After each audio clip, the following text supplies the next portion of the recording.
नहीं, हमारी किसी से कोई बातचीत नहीं हुई है, लेकिन हम हाजीपुर से चुनाव लड़ेंगे। पति पारस चिराग पासवान के चाचा अब तेजस्वी यादव के साथ एक फ्रेम एक पोस्टर में दिखने जा रहे हैं। जी हां, एक फ्रेम में एक पोस्टर में पशुपति पारस जी अब तेजस्वी यादव राहुल गांधी के साथ दिखेंगे। ये बिहार में बहुत जल्दी बड़ा बड़ा बैनर लगाया जाएगा और उसमें चेहरे के तौर पे पशुपति पारस तेजस्वी यादव के साथ दिखेंगे। ये बात हम क्यों कह रहे हैं, अगली 3 बार हम इस बात को रिपीट क्यों किए हैं, क्योंकि आप इस बात को जान लीजिए। पशुपति पारस जी आज मीडिया से कॉन्फ्रेंस के दौरान इस बात पे सफाई भी दे दिए हैं और हरा झंडी भी दिखा दिए हैं। एक तरफ पशुपति पारस जी बीजेपी से नाराज दिख रहे हैं, इसलिए नाराज दिख रहे हैं क्योंकि चिराग पासवान को हाजीपुर भी दे दिया गया है और उनको 5 सीट बीजेपी ने दे दिया है और 5 सीट के साथ साथ उनको हाजीपुर भी दे दिया गया है, जो कि अभी भी दावा कर रहे हैं चिराग पासवान के चाचा पशुपति पारस जी कि मैं तो चुनाव हाजीपुर से ही लड़ूंगा। वो हाजीपुर जो ऑलरेडी बीजेपी चिराग पासवान के खेमे में सीट को दे दी गई है। अब उसके बाद ये जो परिस्थिति है पशुपति पारस जी का, ये बागी रूप अपना लिए हैं और इनका कहना है कि मैं स्वतंत्र हूं अपना फैसला लेने के लिए। तो समझ लीजिए कि यदि हाजीपुर चिराग पासवान के खेमे में चला गया है तो पशुपति पारस जी को तो मिलेगा नहीं। अब जब नहीं मिलेगा तब इनके लिए रास्ता तेजस्वी यादव, आरजेडी, राहुल गांधी ही बचे हैं।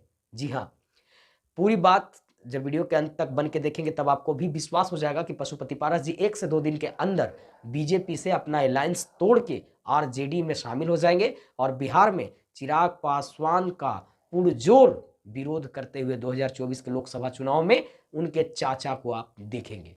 दोस्तों, जैसा कि बीजेपी ने चिराग पासवान को बुलाया, बुलाने के बाद उनको जितना अधिकार मिलना चाहिए था, उचित अधिकार चिराग पासवान को दे दिया गया और जब से ये खबर मीडिया में तैरने लगी तब पशुपति पारस जी को सामने आना पड़ा और पशुपति पारस जी सामने आके इस बात को हरी झंडी देते हुए दिखे कि मैं चुनाव हाजीपुर से ही लड़ूंगा।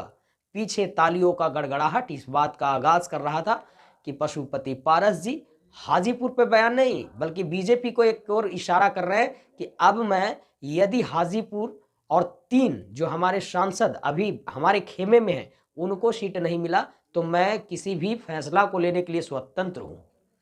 अब वो क्या फैसला लेंगे, यदि बीजेपी से वो हटते हैं तो बिहार में जो तेजस्वी यादव की पार्टी है या कांग्रेस का अलायंस है तो उन्हीं लोगों के साथ में जाकर के और चिराग पासवान विरोध जो है वो करते हुए नजर आएंगे पशुपति पारस जी। लेकिन क्या इससे 1% भी, जरा सा सोचिएगा, यदि पशुपति पारस नाथ जी चले भी जाते हैं आरजेडी के खेमे में और आरजेडी के तरफ से उनको हाजीपुर लड़ाया जाता हो तो क्या लगता है आपको कि चिराग पासवान के सामने पशुपति पारस जी टिकेंगे? तो ऐसा संभव नहीं है, क्योंकि जनाधार वोट जो पासवान समाज का है, मैं बार बार कहते आ रहा हूं कि वो चिराग पासवान के साथ कंधे से कंधे मिला के चलते हुए नजर आ रहा है। उनको देखने के लिए लाखों का जो भीड़ आता है वो इस बात का संदेश देता है कि चिराग पासवान के साथ हम लोग खड़े हैं।